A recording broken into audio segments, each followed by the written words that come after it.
This is the light which shall give revelation to the Gentiles, the mystery of God in the world, for the salvation of the world.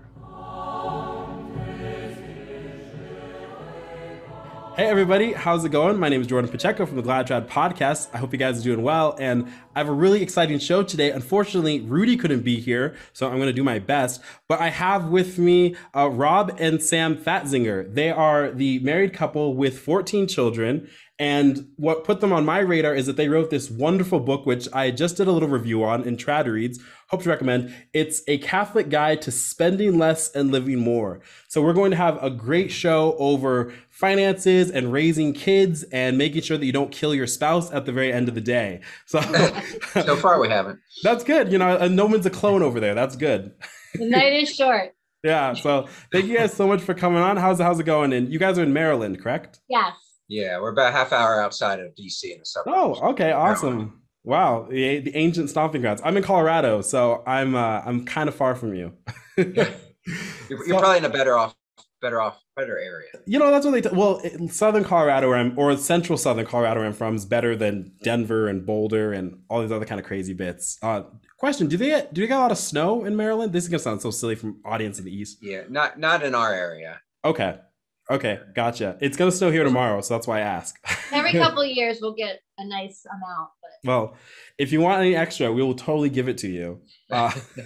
So I wanted to start off just kind of asking generally about your background. And I've read your book on several occasions, just back and forth. But before, I mean, I know that there's always a history before you kind of, obviously before 14 kids come along and before this book developed. So for both of you, are you natives of Maryland? What was growing up like? Those sorts of things, if I can start.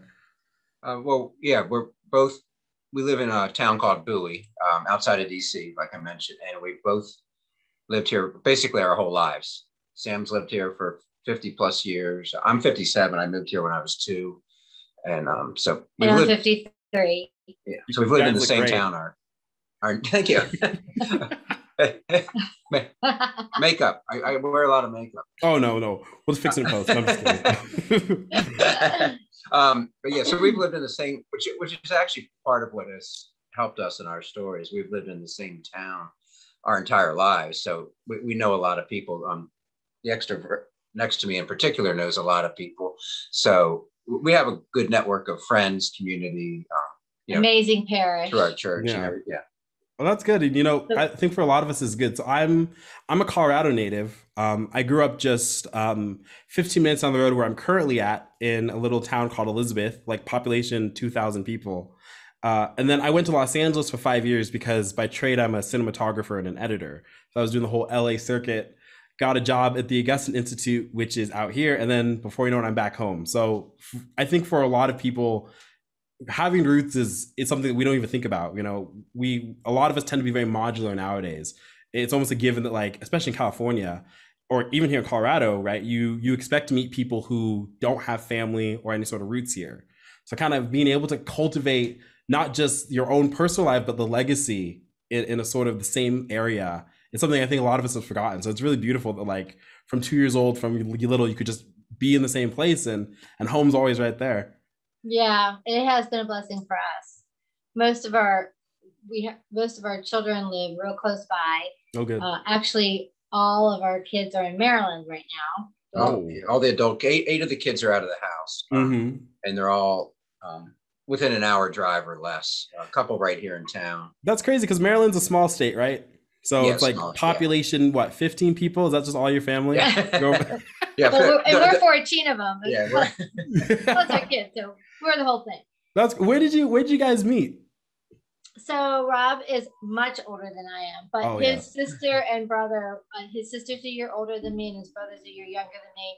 We both went to the same high school. Our whole town kind of like hangs out together, and we actually were at a party, and we knew each other mainly because I knew his brother and sister, and we just kind of started hanging out. We dated for almost 2 years, broke up for almost 2 years, and then started going back out.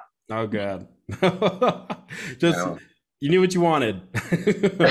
Well, do you want to tell the story about when you asked me to marry you? No. Okay. Do I remember? No, go ahead. It might be in the, I don't know. It's in the book. That's right. It's in the book. I was gonna say, I know a bit of it, and yeah. So we were on Sugarloaf Mountain, and we had been dating for not very long after this breakup, and Rob and I were on this date, and I think he was just as shocked as I was that he asked me to marry him. I mean, there was no ring, there was no talking to my father.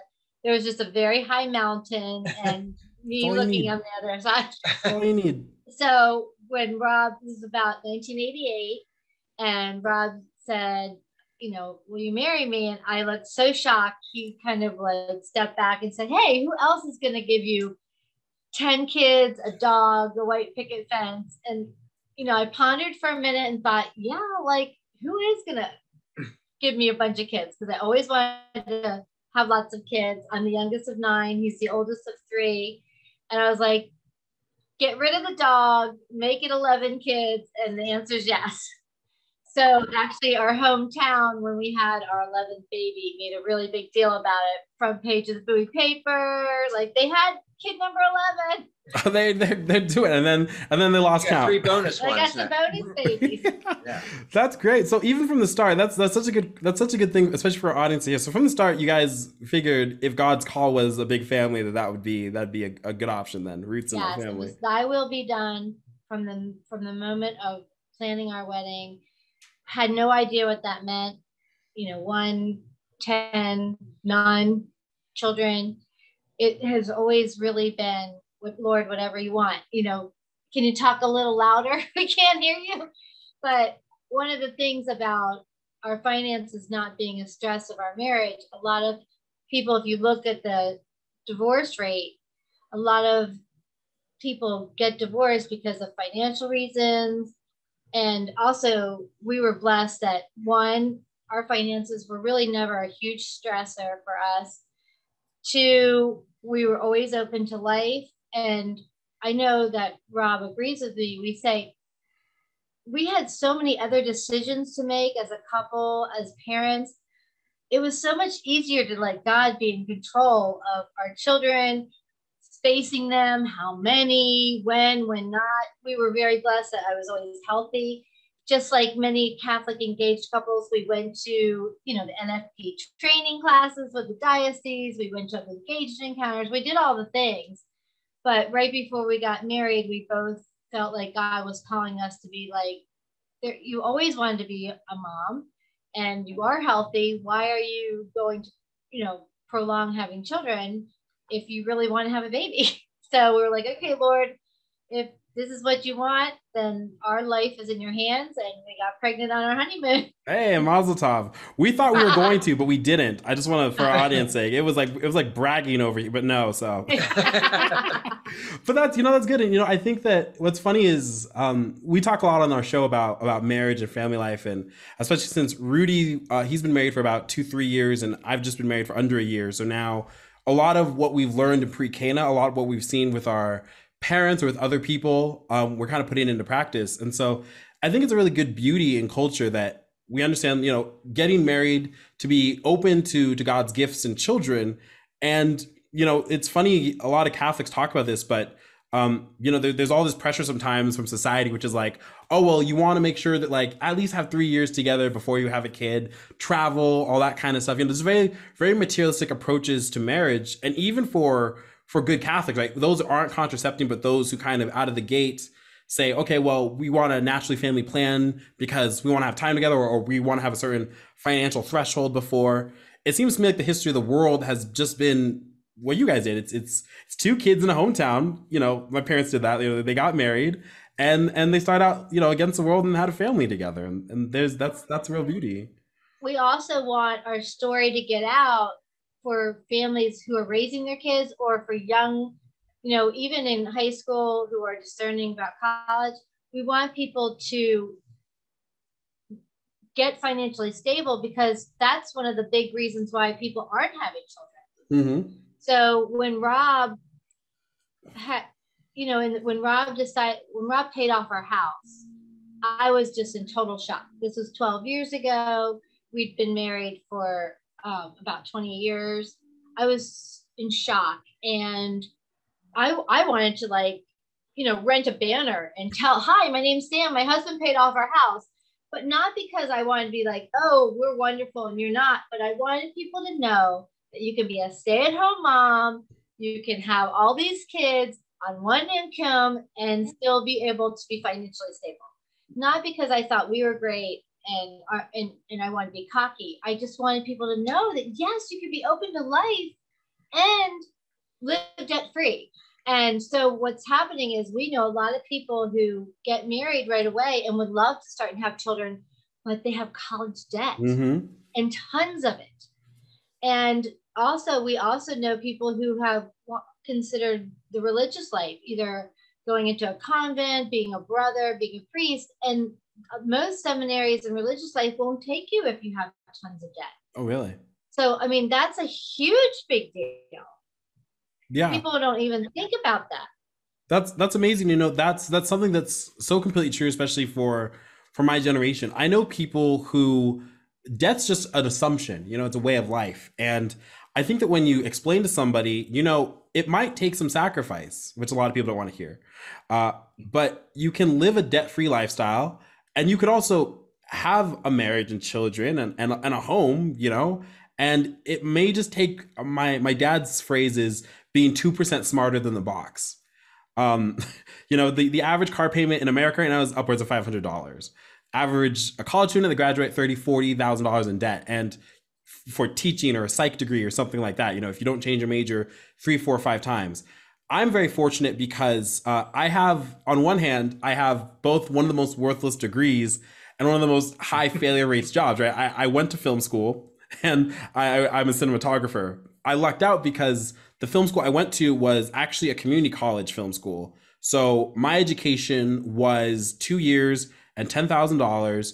And then I just got straight out to get free, greatly thanks to my parents, of course. But then I just went straight out to LA and just, got myself punched in the face enough times until I got, a couple of gigs.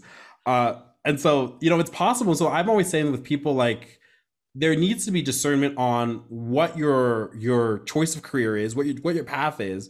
I know we'll get into this later. A vocation and vocational training is something that's gone by the wayside. And I think now we're kind of rediscovering it.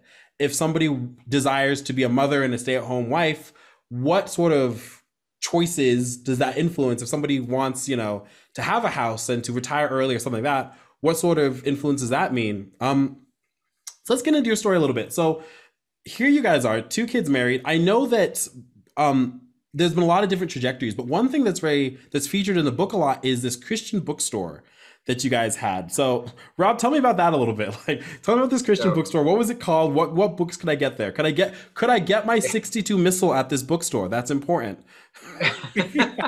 we did order those. We didn't have a big demand for those. So this was it was a year into our marriage. We had we had a 6-month-old. Sam was pregnant with number 2, although we didn't know it at the time. And we felt, I was working at a bank at the time. Sam stay-at-home mom. We didn't have much money. We didn't have debt though, other than our mortgage. So we kind of started our marriage that way, debt-free more or less, other than a mortgage. So we both separately felt being called to open up a Christian bookstores. So we looked into it. We were probably I was 26 and you were 22. So we rented a space and bought fixtures and books. It was called One in Christ Bookstore. We didn't discriminate. We would take money from Protestants if they wanted to shop too. Hey, they want to shop. All right. Yeah, we're so, just no heterodoxy. We're good. Yeah. So we had a lot of, some generic books, a lot of Catholic books, obviously, statues and rosary statues, and then the usual, generic Bible verse pictures and stuff that you would sell. So we opened that summer of 90 and closed it down in the summer of 2000. So we had a 10-year run. This little company called Amazon helped to put us out of business slowly towards the end, and Sam's Club and all these places where you could go buy the books we were selling for 40% off that we couldn't meet. So we shut it down, and after 10 years, I got a real job. My that's I know. Well, you and me in the same boat, right? Imagine. Oh man, I'll never forget this. Right, telling my parents, "Hey, I want to go to film school." They were like, "Okay, what do you want to be?" "I want to be a cinematographer." "Okay, how much do they make? Do they have health insurance?" Blah blah blah. And I was like, which brings in kind of an interesting sort of point. So what? So my I have a Tio and Tia who run a Catholic supply store in Albuquerque, New Mexico. Shout out to Holy Family. Anyway, so what was the kind of inspiration to open up a Christian bookstore in particular? Because that, it's coming, especially coming from the banking world and doing that prior. Was that just a calling that you felt like God had, or had it been something that family had done before or anything like that? So for my birthday, my father-in-law gave me some money, and the first place we went to was the Christian bookstore. And we were buying all this stuff, and we also used to go to the Franciscan monastery down in DC in the shrine, and we were like kids in a candy store because we didn't spend a lot of money because we didn't have a lot of money. And I looked at Rob and I was like, can you imagine, like, every penny we have is going to, we were buying things for the house for our daughter who I was pregnant with. And I said, can you imagine how much money people who actually have money spend at places like this? Rob was like, I'd always wanted to run a bookstore because he loves to read. He reads all the time. And so I was like, well, we don't even know the beginning of how to do this.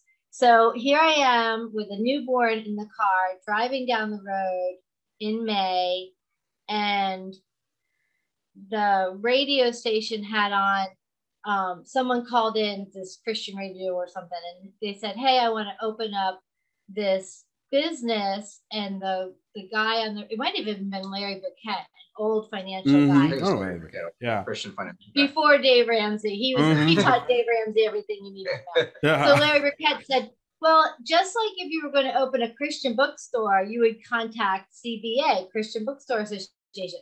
And I'm like driving off the side of the road, oh my gosh, looking for a pencil and piece of paper, writing this all down. We looked into it. We prayed about it. Everyone we knew must have thought we were crazy. They all thought we were crazy for getting married young. They thought we were crazy for getting pregnant on our honeymoon. Now we're going to quit his only job. They thought I was crazy because I was going to be a stay-at-home mom. And here he's going to quit his banking management position that they had always, his dad was a big banker. So just everybody figured, oh, now this is the next crazy decision. We were getting arrested for protesting in front of abortion clinics. We were sidewalk counseling. I mean, they just thought there's nothing left. As warriors. Yeah, there's nothing left. We were a lot younger then. I look at now that I'm a grandma, I look at my mother-in-law and I'm like, I am so sorry for all the things we put you through. Then I started to have home births. I mean, they're like, what are they doing? They're crazy. So they're like, whatever, we're just going to ignore them. And it did pretty well. And then we actually doubled our size. And then again, when people could order things from home and Amazon and that internet fad kind of. Oh yeah, that pesky internet. We would actually run down to Sam's Club and buy books and sell them for the same price that we'd get for a wholesaler. Wow. So, it was just it just got rough after a while, but we met the greatest people. It was we had the most amazing people praying for us. Every once in a while I'd go in with the baby, or we'd have pictures of the baby, and everyone used to pray for us. And when I was pregnant, it was amazing community of people to start off our marriage with. But I loved how you said, I know if you lived close by, I know we'd party with you all the time. You said some really great things about sacrifice. And I think what happens is people hear our story and they want to know, what is the secret ingredients? Mm-hmm. They want to buy our book because they want to know, what is our formula? What is the plans? What is happening in Rob's brain that he's doing all this management? What did he invest in? What did he not do this? And really, it comes down to something people don't want to hear about. And we wrote this book during a pandemic. We wrote this book during Lent. And it comes down to the sheer word of sacrifice. Mm-hmm. And we just don't we don't spend money. We don't buy things. We don't go out to fancy restaurants. We don't drive by the coffee shop every day. We don't go to the fast food restaurant with the kids all the time. We don't buy them whatever they want. people don't want to hear that. They want to hear, we'll know if I put this in here and do this, the magic formula, right? And that's why other people who started off following Dave Ramsey come to a point where they're like, this doesn't work, but the Catholic Church has the answer. They tell us to suffer, simplify, sacrifice, offer it up. Like, and that's why when we do things like spending fast, or Rob says save and then save some more, and don't spend. It wasn't that we even had the option. We didn't even have money. So we started out simply. We actually didn't have a choice. I mean, we got married and we didn't have any money. So we had to, we kind of had to live that way unless we wanted to take on debt. And now, we did go out to dinner last night. I did take her out to dinner last night. I mean, at this point, I think he's deserved it. So that's okay. Yeah. So I just want everybody to know we did take home the dressing and the bread, but we didn't. But but it's just simple things like that. Like, people expect it to be some huge plan or huge methodology, and it's not. It's just saying no to yourself, saying no to your desires, and just saying yes to God. And saying yes to God because our goal was, I wanted to have lots of kids and I wanted to stay home. Yeah. How was that going to happen? I used to tell Rob, I'll do anything. I used cloth diapers for years. I wouldn't go to the Tupperware party. I wouldn't go to the candle party. Whatever it was, I knew that it was a slim chance of me losing the opportunity to be able to stabilize and be home and not have Rob work 4 jobs. Now then the miracle happens. We're married for many years. He gets that real job, and we have like vacation, health insurance, sick leave. If I can just pause you real quick, that was so one of my major motivators real quick for coming back home to Colorado, besides the fact that I'm working for an apostolate, melding my faith in my film, is I was an engaged man, and I was extremely aware that if children and a wife comes in the pipeline, that I'd probably wanted to like have a 401k and like some, just some extra pad. Like, as an independent contractor, your best kind of insurance was not to get sick. So it's kind of funny now. Even though I work for like a studio side, it feels a lot like my work in LA. I'm reminded sometimes, oh no, this is like an actual like brick place because I can go to the doctor and I have a copay. That's weird. Yeah. So I mean, it's things like that now. So where people are like, how did you keep doing this with all these kids? So we got used to living on a bookstore salary. Many months we didn't even get paid, and then all of a sudden Rob gets this real job. Well, we didn't all of a sudden say, oh yay, now I'm going to go to the grocery store, I'm going to buy all this, I'm going to go shopping, I'm going to buy all the kids new bikes. We just never changed. The older kids say we didn't have a lifestyle creep. I mean, we did a little bit more. I mean, but we didn't just. Any extra money normally went into savings. Right. Retirement. We tell people we bought paper towels every once in a while, and that's we buy ice cream. And the kids were like, oh, we must be rich. Mom bought paper towels. So some people look at that and they're like, what are you talking about? That's so true. So this brings me, okay, so we're gonna start hopping into book parks. So one of the things in your book that I love so much is, again, like I've always been naturally a saver. I realized that it was thanks really to my financial teacher in high school, and then through Dave Ramsey, that I've become essentially like a turbo nerd, right? And then through your book subsequently, because I think that has helped contextualize some of the things in my own brain into a very Catholic way of just doing it. My wife is a saver, so which is wonderful. And so I think that, when we talk about marriage and discerning with a spouse, there's a lot of uncomfortable conversations that a lot of couples just don't have. And money is one of them. It's hard to sit down at the month and be like, okay, like you should probably we should consider cutting back on Starbucks, or deciding like, okay, like I know that I can live a bachelor lifestyle, right? My wife's from Los Angeles. We found some extraordinarily reasonable and delicious tamales the other day. That's important for her because that reminds her of home. Here on the plains of Colorado, that's like, it's like I came from the countryside. Like if you didn't have it in the field, you didn't eat it.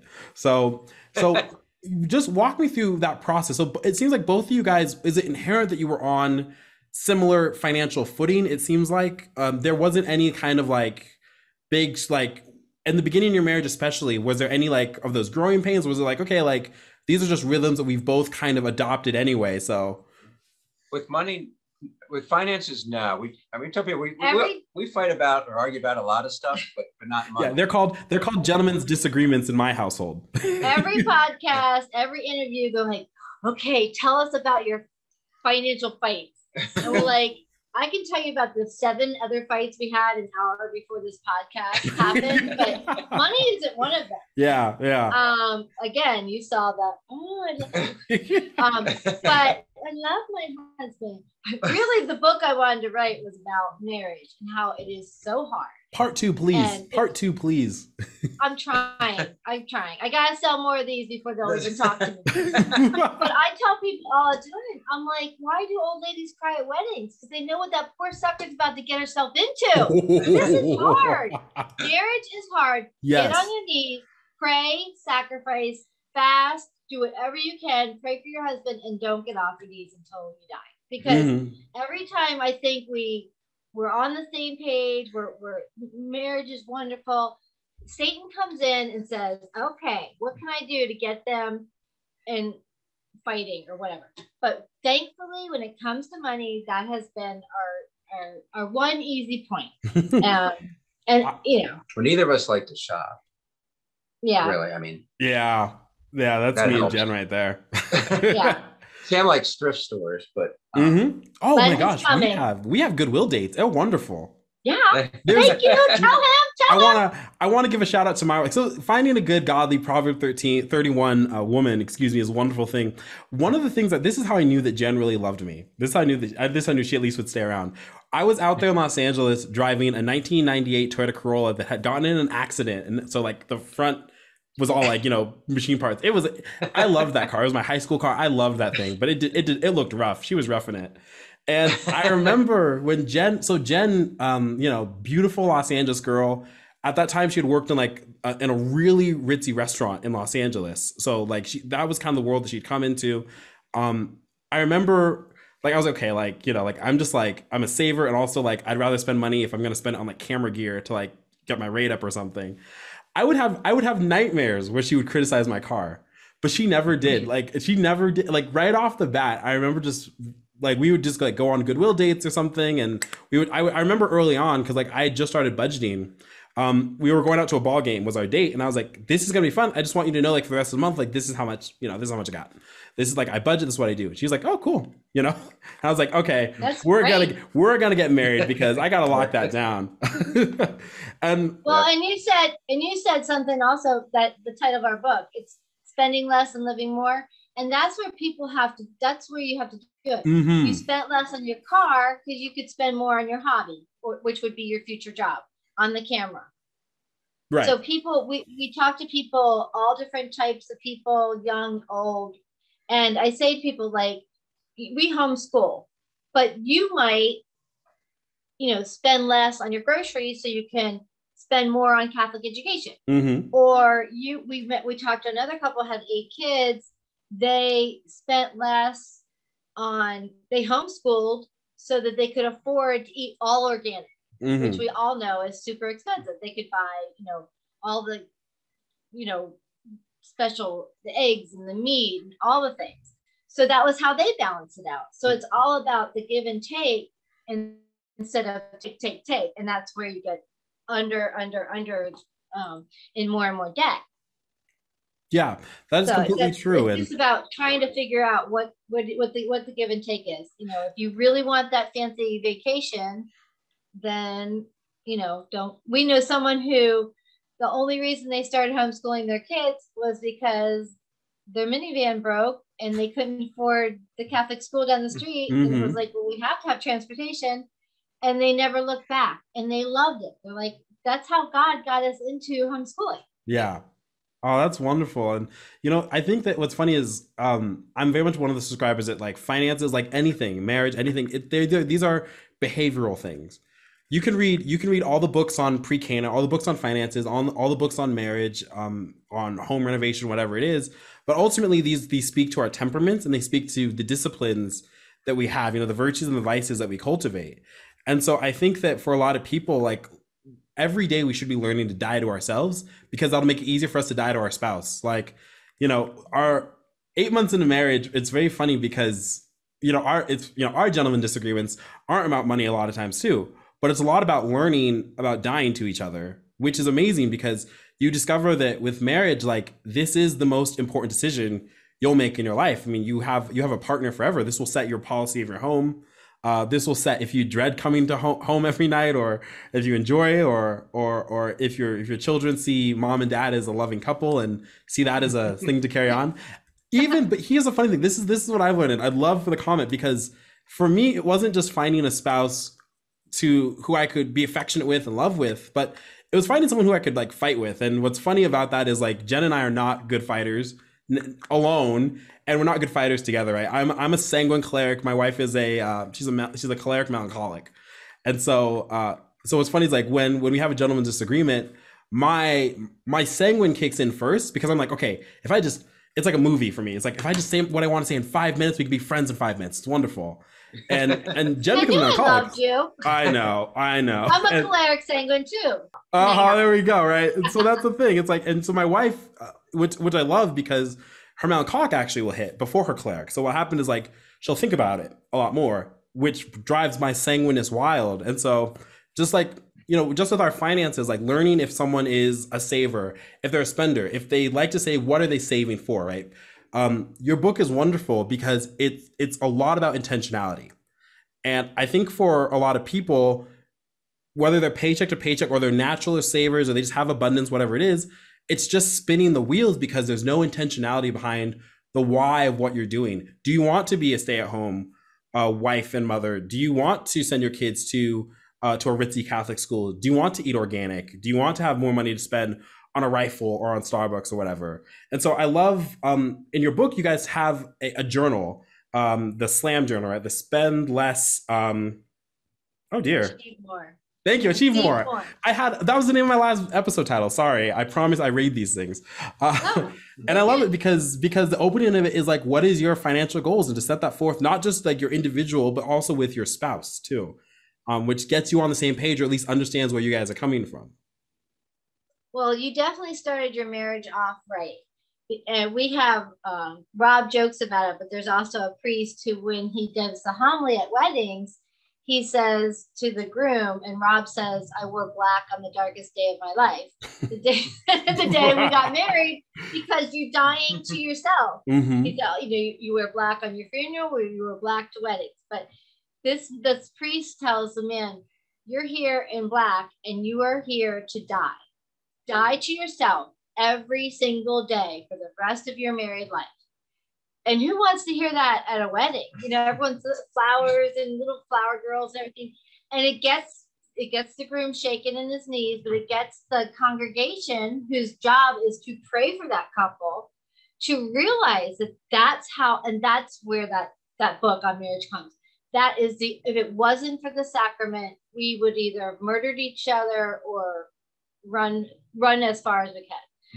But it's just that constantly dying to yourself. And that's where, if you can, I always tell people, the small crosses help us for the big crosses. If you can train yourself in the small little things of not buying that coffee, or not spending an extra money to go, get your nails done, or whatever it is.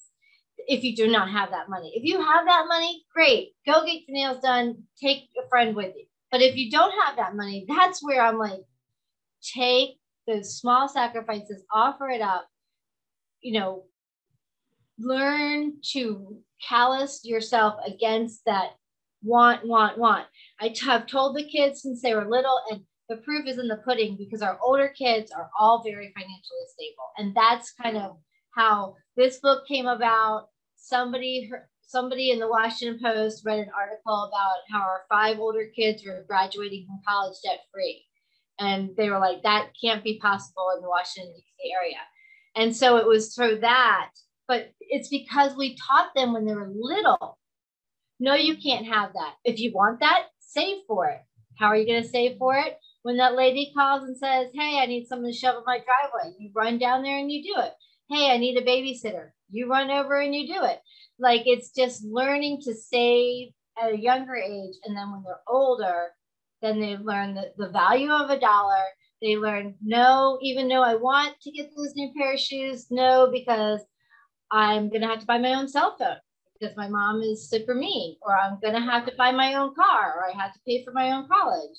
So it's kind of started off, it wasn't our plan. It was survival. We can't buy you a cell phone. We can't buy you a car. We can't pay for your college. And little did we know that because we said, thy will be done, God, little did we know that that was going to turn into a book someday and turn into these 7 older kids who are financially responsible, who are absolutely amazing parents. And it all because we were mean and poor. And you mentioned discipline, because that's a big thing. You mentioned at the beginning. I can tell people how to save, or how to spend less, or where to maybe what to do with their money, but you can't make them. Mm-hmm. The concepts are basically easy. It's kind of like being Catholic: pray more, sin less. It's hard. It sounds easy in theory, but you have to have the discipline to do it. Or I run a lot, and people are like, "Why couldn't you?" I'm like, "Well, you could." It's just you just have to want to. Yeah. Some days you have to make yourself. I don't always want to. We don't always necessarily want to save. She'd love to have a maid. Well, wait a second. Well, what's the point of having so many children? If that's right. Well, I guess they're the mess causers, right? So they're indentured servants. There we go. I grew up on a farm, so I know that concept well. There you go. Grew up with hard work. Yeah. So that's a beautiful. Well, it's also with parenting. Like, that's what Rob just said. We used to listen to Dr. Ray. Mm-hmm. Ray Grundy, Yep. And that we're like, he would say the same thing that we say. He's like, I can tell you 10 ways to help a toddler behave better. But what I can't do is give you the gumption or give you the strength to follow through. Mm-hmm. It's all about the follow through. You can read all the books you want. You can hear all the advice you get, but until you're willing to put blood, sweat, and tears into the game, you're not going to be able to get up and tell that toddler for the 20th time not to touch that whatever. Or you're not going to be able to tell tell yourself, no, don't go get that coffee after you went to the gym. Don't go, even though you're starving or thirsty, don't go to Chick-fil-A or McDonald's or every time the kid scores a goal, we're all going to go to 7-Eleven or make a pizza party. No, good job. You made a goal. You're cheering. That's all you get. Like, we paid for you to play this sport. I'm not going to take you out to get a Slurpee every time you go to soccer practice. That brings up such an interesting point too, because I think so for a lot of people, I think sometimes it's like, okay, well, listen, I know myself, like I can do this. I can even be married to this. I can even do this with 1 or 2 kids. But it's not enough of just financial stability or marital stability or household stability or anything like that. It's the fact that y'all did this with like 10 times the national average. God bless. And so, how do you organically or how do you start instilling those sorts of disciplines, right? Like, there's a point in your book where you guys talked about how you do birthdays. And the joke was, how do you do that without taking out a second mortgage? And I love it. I think it said, Rob, that you'll take the kids out. And then twice a year, it was that you guys would go out for like pizza or something like that. And, we talk a lot. Rudy has a child, and he has a daughter, and we don't have children just yet. But with all the information and kind of all the experiences that we're understanding, it seems like children, they love meaning making and ritualizing. And also they will believe whatever family that they're in, which I think is so important for couples and parents to hear. Even just today, I was with a buddy of mine, and he has 5 daughters. So yeah, real girl dad. And we were just talking about the fact that children, it's very funny. Like, I remember as a kid at Christmas, one of the most fun gifts I ever had was you'd get like a new piece of something, and there'd be a big box and bubble wrap. And I loved bubble wrap, and bubble wrap's not very expensive, but man, I still love bubble wrap. I feel like I'm 5 again. So do you have the app on your phone that you can just pretend it's a bubble wrap app? Oh, that doesn't count. It doesn't count. You have to, it's the satisfactory, like a little bit of the air that like rushes back to your face or something. So tell me about just kind of raising your kids and what those lessons along the way sort of look like. You know, I mean, out of the gate, here you guys are. Are you, by the way, here's a quick aside, but are you still in the same house that you've always been in, or have you guys moved houses? This is our third house since we got married. Cool. We had a small townhouse, and then a regular size 4-bedroom house, and then 22 years ago this spring we bought the house we're currently in as a foreclosure. 5 bedrooms, and we've added a couple bedrooms onto it. Oh, that's great. And we did put a lot of work into it. Yeah. So my mom always used to joke, and you always bought the worst house in the nicest neighborhood. So this house was foreclosed on, had kind of sat for a couple of years. I think it's sad. I think it's in the book. Our priest came over to bless the house, and he looked at the house because it had stuff everywhere. And he said, "Am I supposed to bless the house or exercise it?" So yeah, it was just it was sad. But the other thing is, and this is kind of tricky, but we agreed on this when we bought the house. We made it livable. A lot of people would have said, "Oh, well, this is your dream house. Take out like a HELOC and to take out a loan to fix it all up and have it be like your dream house." No, what we did is what we could afford. How many? 40 gallons of white paint. 40 gallons of white paint. The simple appliances, simple toilets, simple everything, and then 10 years later, we could fix up one room at a time. That's right. We had the money. Yeah, we basically, we redid it, but we didn't go fancy. I mean, we made it livable. Yeah, spent a fair amount of money running back and forth at Home Depot, but we did most of the work ourselves and with friends. And it's a lesson that you learn, right? I mean, I'm sure maybe you would agree with this, but it doesn't seem to make there's such a thing as a forever home. You know, I'm a huge proponent of like home is where the heart is. Home for me is where Jen is. And so therefore we're renting right now in Parker because I'm sure it's like this in Maryland. The real estate market out here in Colorado and I've grown up here my entire life, right? So like to see places that my parents got in at a price with 3 acres in a place that like no one can afford anymore. The bright side, and this is why it's a little cynical of me, I suppose, but I anticipate that our first home will be a foreclosure. Because I anticipate that there's a lot of people who aren't being quite honest financially currently. And, when the tide goes out, you can tell who's skinny dipping. So yeah, right. Don't want anyone to be like forced out on our part, but if it happens, whatever, we'll move it. Well, and that was awkward for us. We just happened to know both the neighbors on this house, and we knew that this was going to happen. So, it was you don't want to wish that upon somebody. Yeah. It was sitting empty. But our oldest, her first house was a foreclosure about 10 years ago after the financial crisis of 08, 09.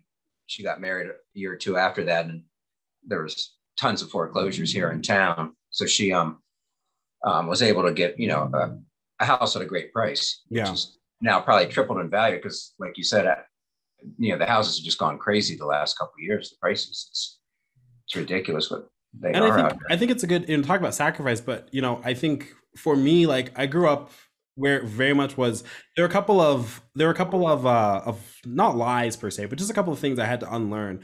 I went to public school and they were like, no matter what you do, K through 12, you need to go to a 4-year school and get your bachelor's. If you don't do that, you won't succeed. That was like the thing drilled in. No trades, nothing like that.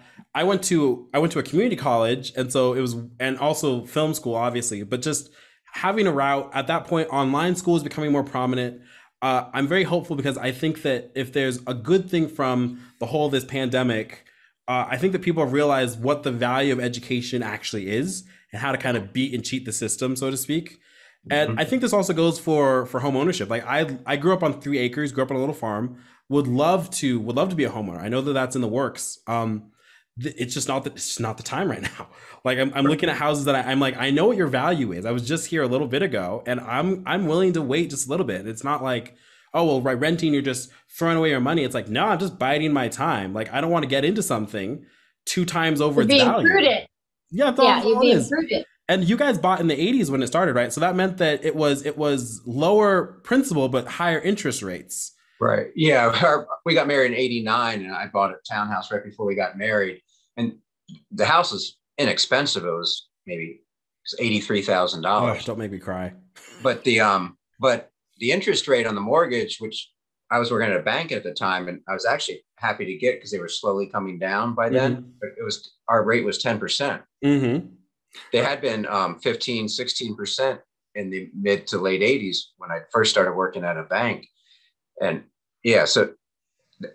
we paid down this house in 12 years. And this house, the rate was 6.25%, which is still a lot compared to, but I was happy to get it at the time. And we do talk about that in the book a little bit.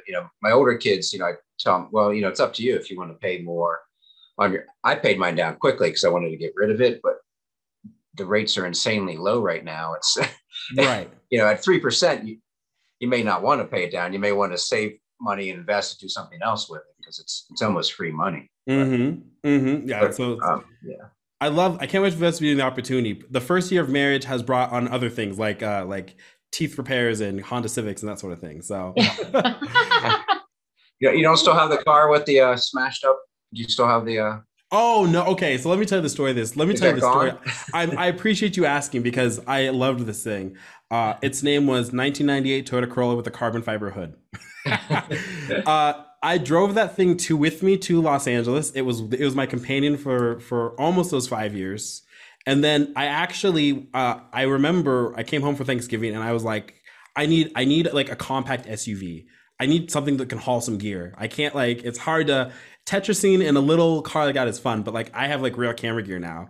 And so I wanted to keep Colorado plates because there was no way I was going to pay for all the stuff out in California. Right. So I came back home and I gave the car to my father, who gave it to my older sister. And it ran up until this summer. A little after the summer, finally, it was burning through oil like you couldn't imagine. But that was a pretty good run that car and we were close. So now I'm driving, we have a very, very fancy motorcade. We have an 07 Mitsubishi Outlander and an 06 Honda Civic. So one of the things that I like to say in our household is that, we don't have much, but what we have is ours. No man can lay claim to anything. And I think that that's a principle with debt, especially, that a lot of people have to refocus on. There's a lot of YouTube channels, especially, that are very much talk about debt leveraging and these sorts of things. Whole debates about credit cards, these sorts of things.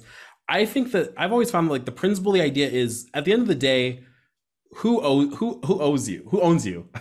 Yeah. If you drive a really nice car, but you're paying $500, $600 a month and full insurance on that car, that's a lot of money. And at the end of the day, it's not yours. Even when you pay down your house all the way, help you if you don't pay the property tax. So it's just funny that I think that there's just sensibilities of even though it's not an empire of stuff, at least nobody has claim over your furniture. That's worth something, surely. Nobody wants our furniture.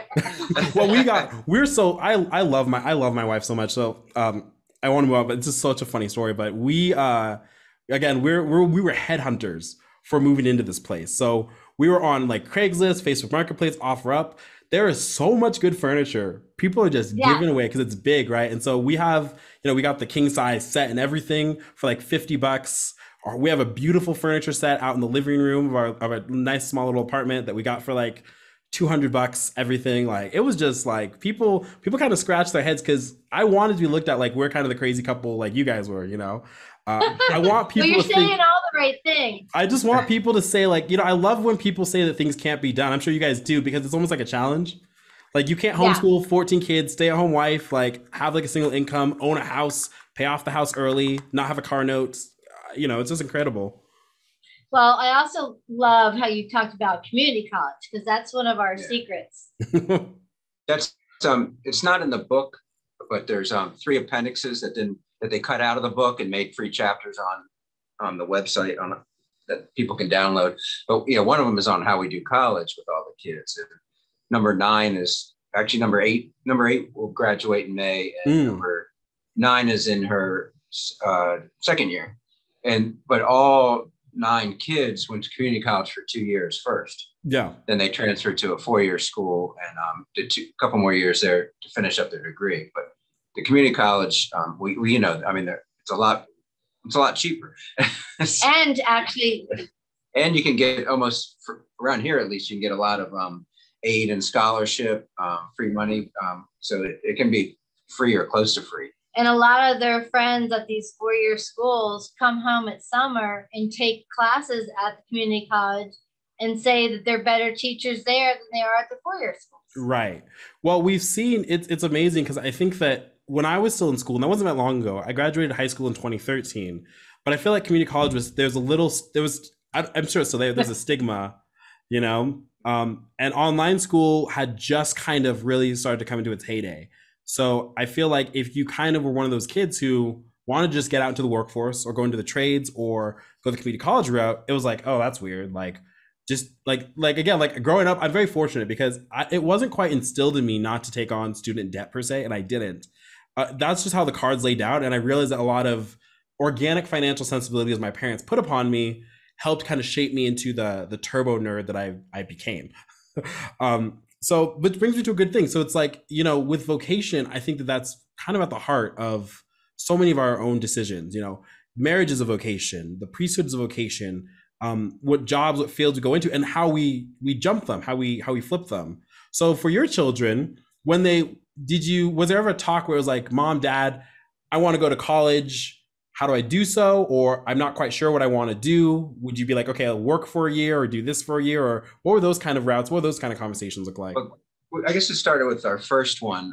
With homeschooling, we can only teach so much through high school before we, run out of knowledge. Still doing better than most teachers in high school, though.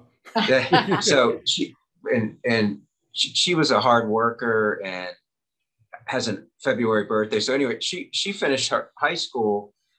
She had just turned 16.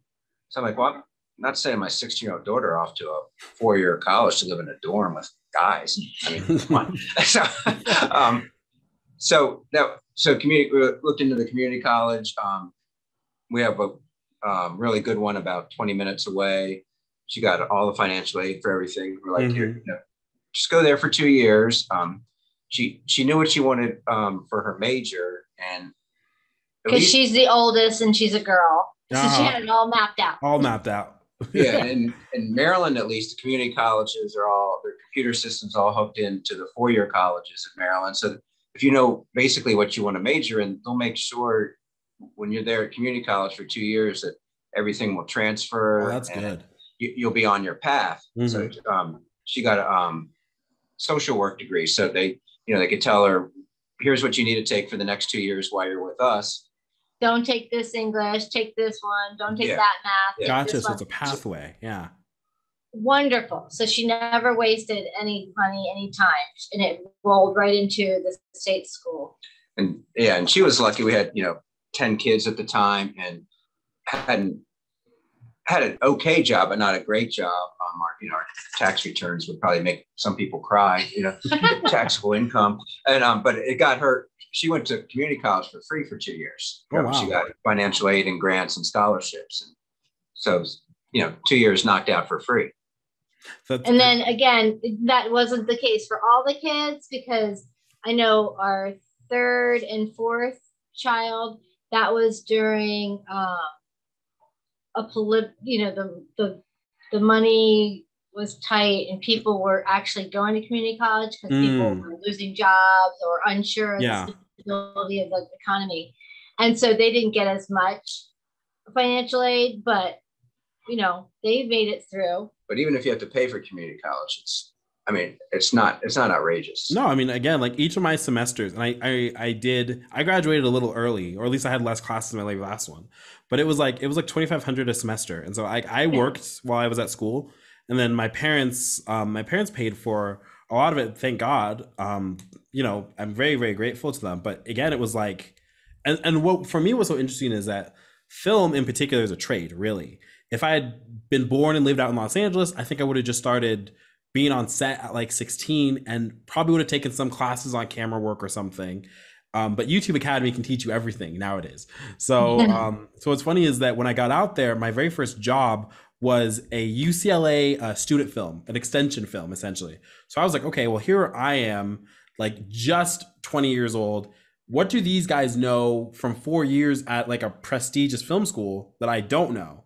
And the answer was nothing. We knew the same stuff. So, which, really, so I've had a particular sort of, college isn't, except for like a very particular paths, people have to be extremely careful about what they do, because starting off 30, 40, 50, $60,000 in debt, working a job that's 40, 50 or whatever, it's not the way to go for a lot of people. And especially if they have the desire to maybe be a stay-at-home mom, or maybe to change careers altogether and try their hand in something more of a trade or something like that.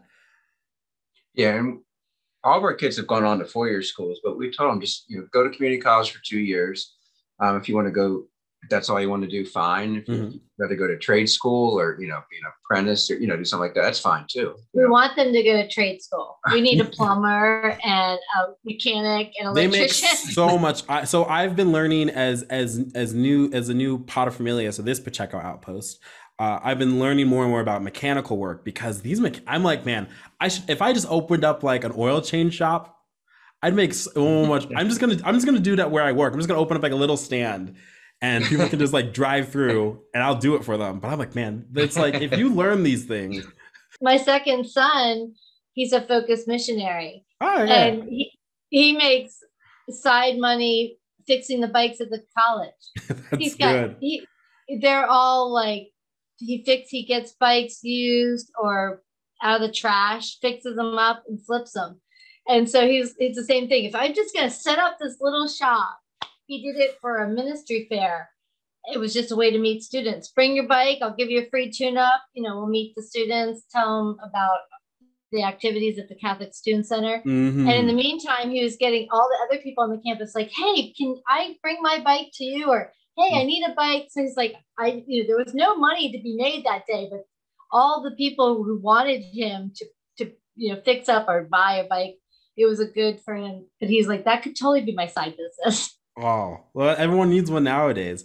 I want to ask you both about, so growing up with your children and instilling those kinds of things, is it, especially with 14 of them, what is kind of if you have any piece of advice for someone who initially hears that and thinks that's daunting, I don't know if I can do that myself. How do I make sure that my kids have like a decent childhood and they don't come out weird or left behind or some other, like we all know like the fun like homeschool stereotype. Well, I can't help, that's for sure. Well, first of all, we try to tell people, and this could also just be one of our financial advice. So I gave birth to 12 of them, and number 13, when he was 12 weeks old, his mom was at a Gabriel Network house, and that's like a pregnancy home who helps unwed mothers. And we got a phone call from a friend saying this 12-week-old needed a place to stay while his mom got situated. Now, it took Rob less than a minute to say yes. And then I called her back and said, of course we will. But little did we think ever, but now that we had to write a book and give talks on finances, if we were drowning in debt, if we could barely feed and clothe our own children, would it have been as easy to say that? Would Rob been able to say, oh, of course we'll take another one, instead of being like, we have no groceries and I can't even feed the kids we have? Or would we have gotten that phone call from this woman at this pregnancy center if every time she saw our kids, they looked like a bunch of slobs and our car was beaten up and we looks like we were starving or, whatever. But this woman in our community at our parish said, hey, the Fatzingers, they're a stable family, debt free or not. She knows how great they look normal. But it just, now that, like I said, now that we give talks and we wrote this book, I think back, like at that time, finances wasn't even on the table. We were like, we wanted another baby anyway. God is providing us the opportunity to help somebody. This newborn baby needs help. That was easy for us to say yes. That was 10 years ago. 10 years ago. He just turned 10. Yeah. So, and we got to adopt him. But now I ponder and I look back, hey, that was another added bonus to living debt free. And then 5.5 years ago, we got another, this one was an email, not a phone call, a baby who hadn't even been born yet, who needed to be taken care of for a year. Once again, Rob and I talked about it. We said yes. And 5.5 years later, we still have him. So these are all things that never did we think about finances, but now we look back and say, oh yeah, of course. This was such an easy decision to make. It's easy to follow God's will. It's easy to say yes to God when you have this stability of a secure financial, lifestyle. Yeah. It's just, we weren't ever thinking about that. We were always thinking, thy will be done, Lord, whatever you want, we're your instruments, help us to do your will. We never thought, oh, okay, well, if we save money, someday we can foster a kid. Someday we can adopt a kid. No, we just said, this is the way God wants us to live, and we're going to do it. Wow. That's incredible. There's kind of an idea I always have, which is that, we answer God's will. And I think that, again, like children are gifts from God. They're gifts of good, fruitful marriage. And also it's fun too, because you also get to kind of test out some of your little theories and stuff, I suppose, as well. Is there anything, I don't know. So this is the easiest to preface it. My dad says that his family, they're kind of divided into like the 6 older and the 6 younger, just organically, right? Just as far as the spread goes.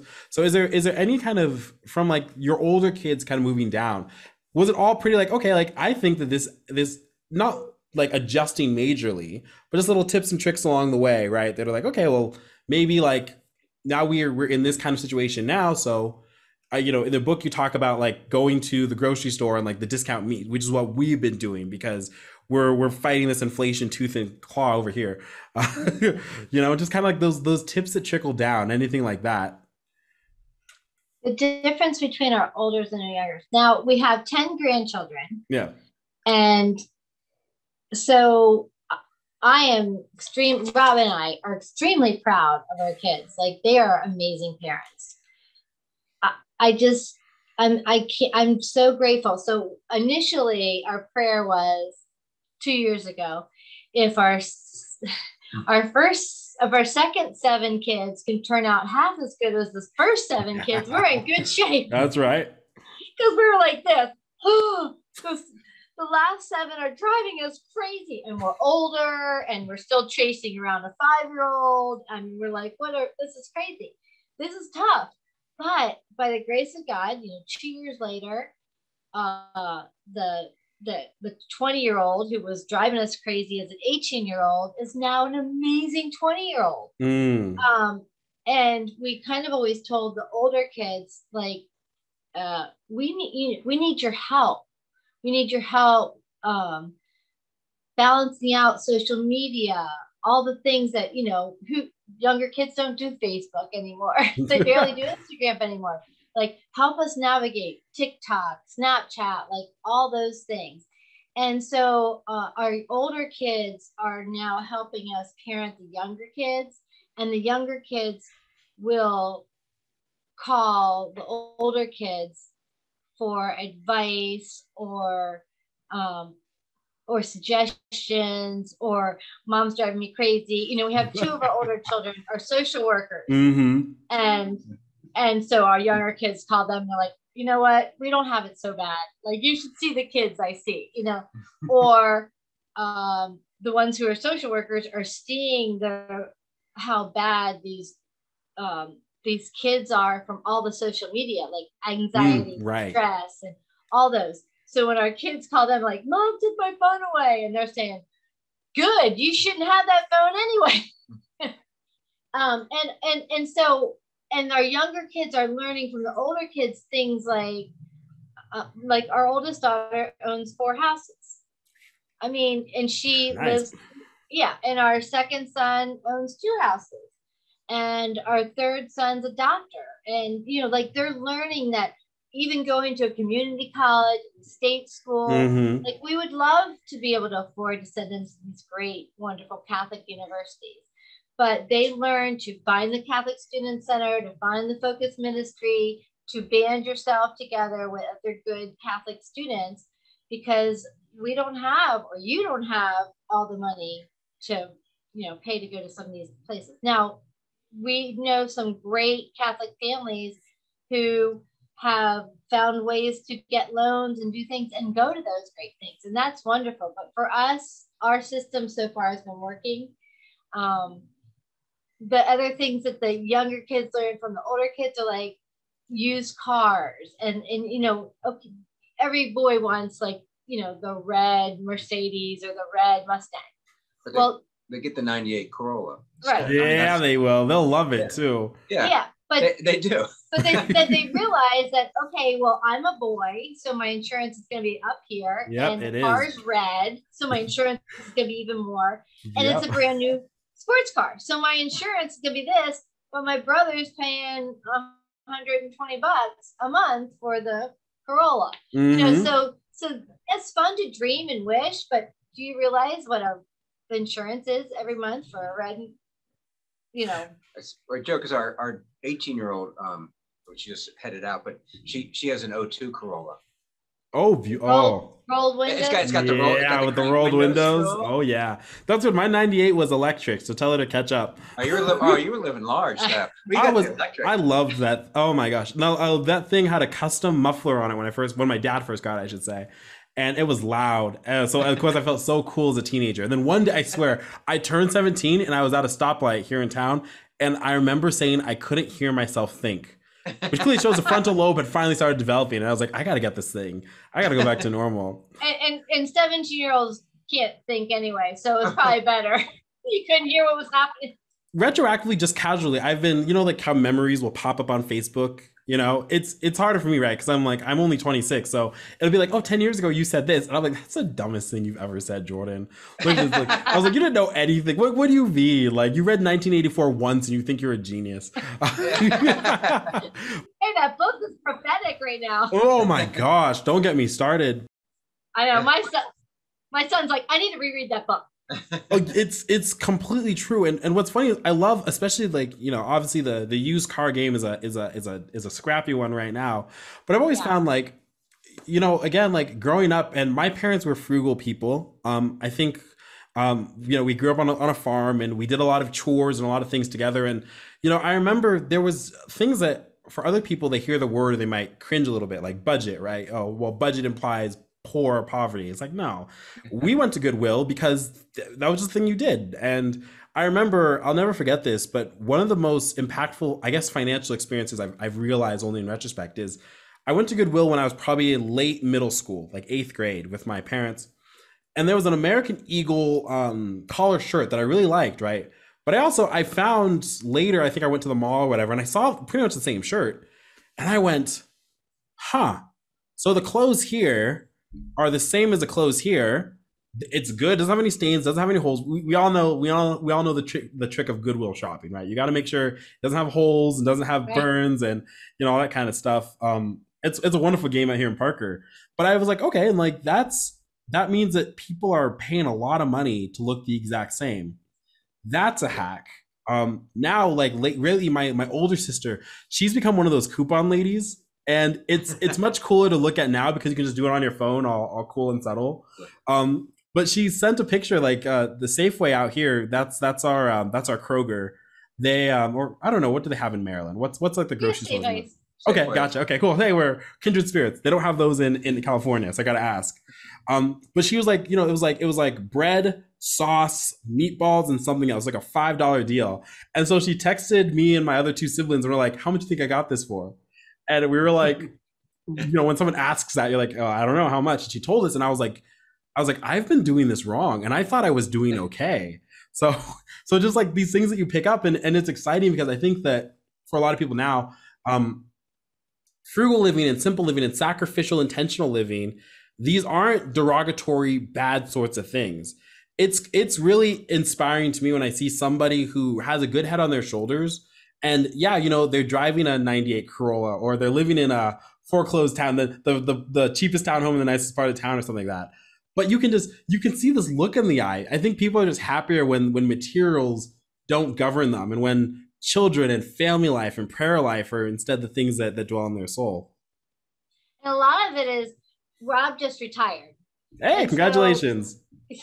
So people can look at us and they can wonder, but first of all, the proof's in the pudding. Like our kids, our older kids, we're not done yet, but they're pretty amazing. I mean, we have plenty of problems and plenty of stress and things like that. Yeah. But you can't fake that. Like you can't fake retiring at 57 with 14 kids. Right, right. So obviously what we've been doing and what we've been saying is working. Like when I am the youngest of 9, and my brothers and sisters used to always think we were crazy because we're having all these kids and we were homeschooling, and they were like, oh, you guys are crazy. Your kids are going to grow up weird. Well, you know what? Now my kids are all doing great. We've all graduated, 9 of them or 8 of them have graduated from college. My brothers and sisters now are going, wait, maybe you knew what you were doing. Maybe there's something to be said, because they look at other kids and they're dropping out of school. They're going off. Not turning out. Graduation. Yeah. I can't say it. I know, right? They're not turning out the way that they were hoping. Right.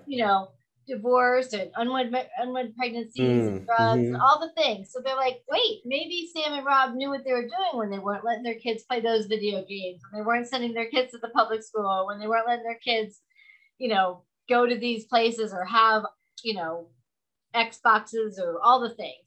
So it's making these sacrifices that's how things turn out good. Like God is always going to help you out, and he knows he's there for us, and he knows that if you just keep plugging along, keep suffering and offering up and all those things, then you get the bonus in the end. And also we really wanted our kids to appreciate instead of expect.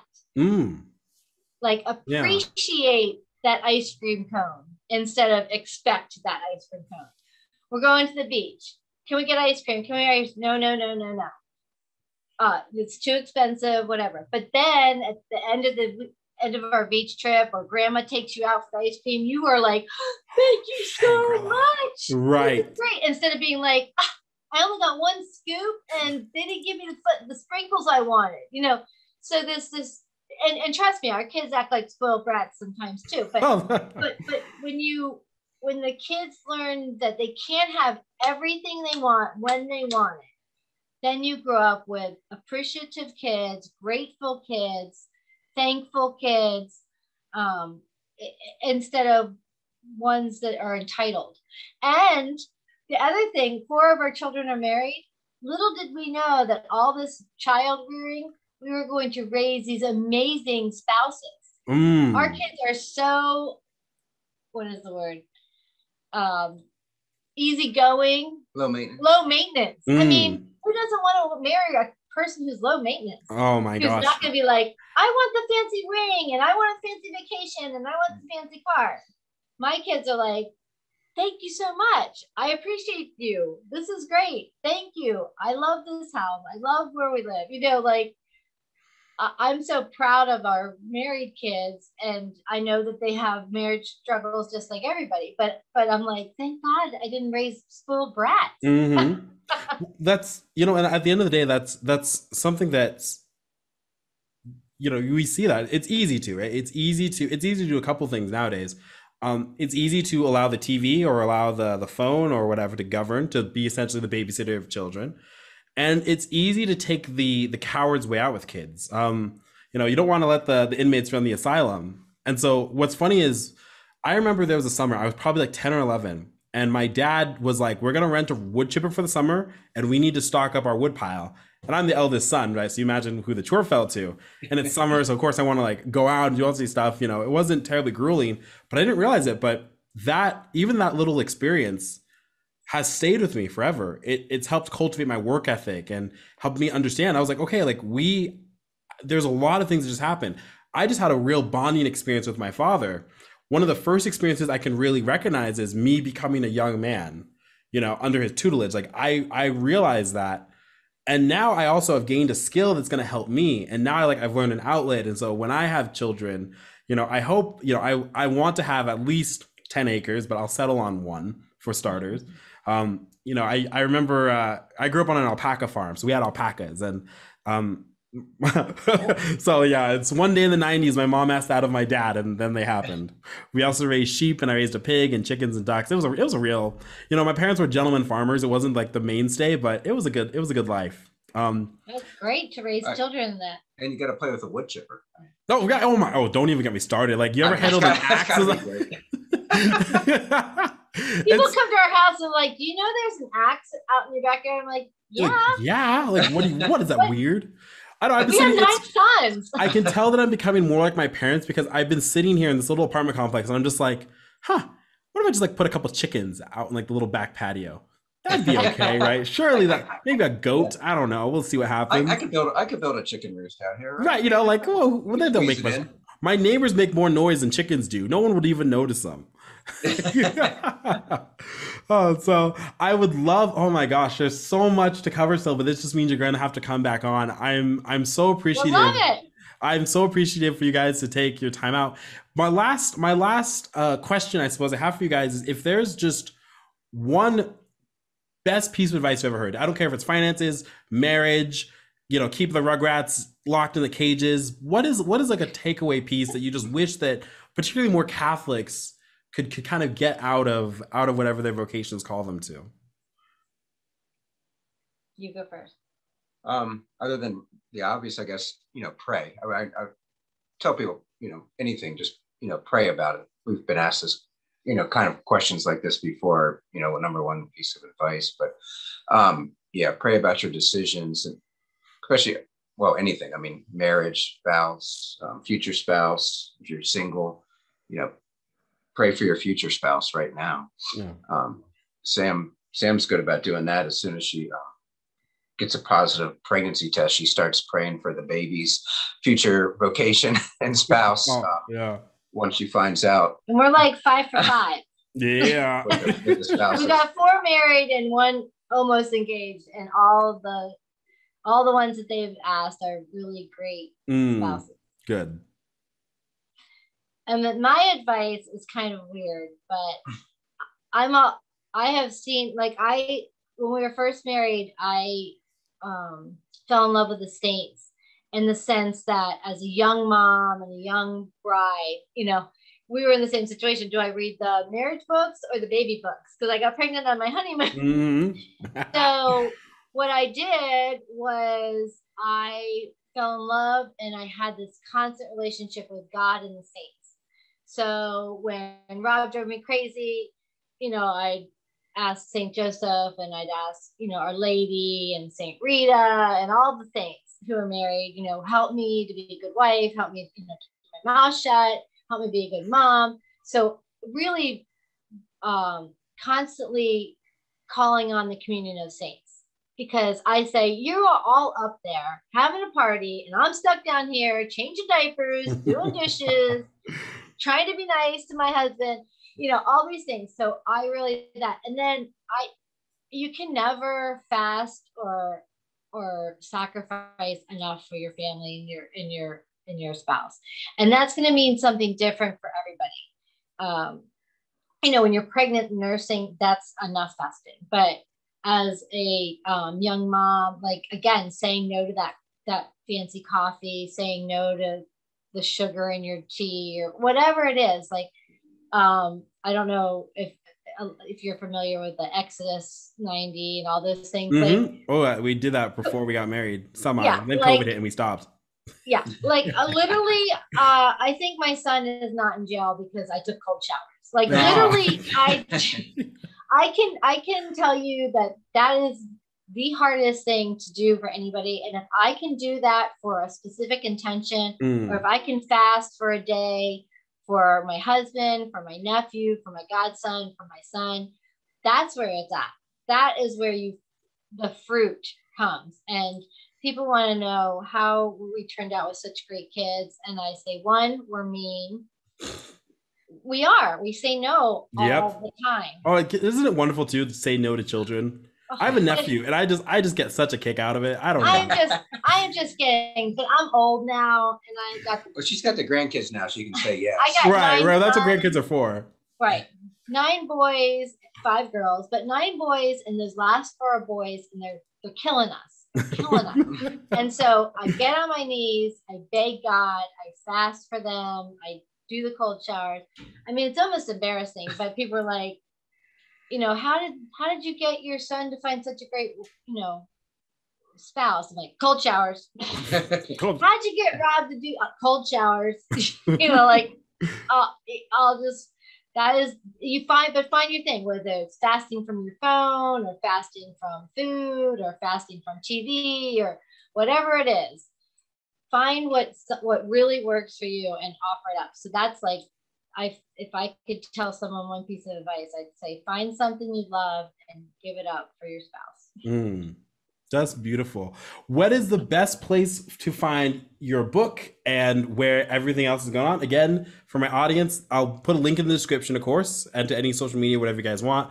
A Catholic Guide to Spending More. Oh, that's not true. Let me try that again. It's a Catholic Guide to Spending Less and Living More. Yeah, can you imagine? Like all this thing, it turns out it was completely opposite. Just spend away. Yeah. April Fools. We got you. I had courage. A Catholic Guide to Spending Less and Living More. Yes. I'm on Facebook and Instagram. Facebook, I'm Sam Lancaster Fatzinger. Instagram, I'm Sam JMJ. Rob's on Twitter. We have a family blog that's mainly a resource, a website. It's called Fats Fam. And I definitely tell your listeners to get those 3 chapters that are free. You don't have to give us your social security number or anything. Just go on there. Download them free, or you don't even have to download them. You can just read them there. One's on how we feed a family, one's how we do weddings, and one's how we do college. You can send me questions on Instagram and Facebook. I answer them, except for do it before Lent, because I give up social media for Lent. Yeah. Rob's on Twitter. Rob has a old blog called Sardonic Catholic Dad, and it's a hoot. You're going to have to go to confession after you read it. But it's really that's funny. My kind of blog. Are you kidding me? I have more of a Catholic homeschooling mom one, and it's I Will Be Done Baby Steps at Blogspot. But and Amazon's the easiest place to Amazon's the best place to get the book. You guys took the King Shilly and the Devil's Advocate. They made it too easy. Yeah. Even our publisher says send people to Amazon. Mm-hmm. Otherwise, you can go through Ave Maria Press. They're great, but like I was going to order a book from a friend today, and she said, "Well, order it from the publisher." And I'm like, "Hey, we had just wrote a book about saving money. I'm not spending $8 in shipping." Yeah, you guys, kind of people. I appreciate the honesty. Yeah. Oh, but if people want to read it, just get the free chapters first, and see if it looks like it's going to be a lousy book. Well, when we talk to a group of people, I'm like, okay, one person buy the book and then pass it around to everybody. And he's like, don't say that. We need to make wait a second. 18 cents a book. You remember, it's frugal personally, but as far as all of us are concerned, buy 2 copies, 10 copies. You need presents for everybody. They actually make really good graduation or wedding presents, or baby shower or wedding shower presents. But I wish I hadn't scared my family so early when I was very early in Ramsey baby step mode, because I'm the kind of person like, this is like, I got this, I read this, and I was like, oh my gosh, I could buy this for all my siblings, I could do this, and they'd be like, no, Jordan, now I'm going to spend more because you like it. So well, I'm so grateful to you guys coming on. Thank you so much. We'll continue to pray for you as you pray for me. Thank you. This is fun. Yes. Oh my gosh. We'll have to have you on again, especially like we'll have to get into like how to make sure the Rugrats don't run the asylum would be such a good one, because 14 kids. Let's do it again with your wife. Yeah. Yes, please. Give me advice from a couple that's been out there in the field to a couple that's just getting started.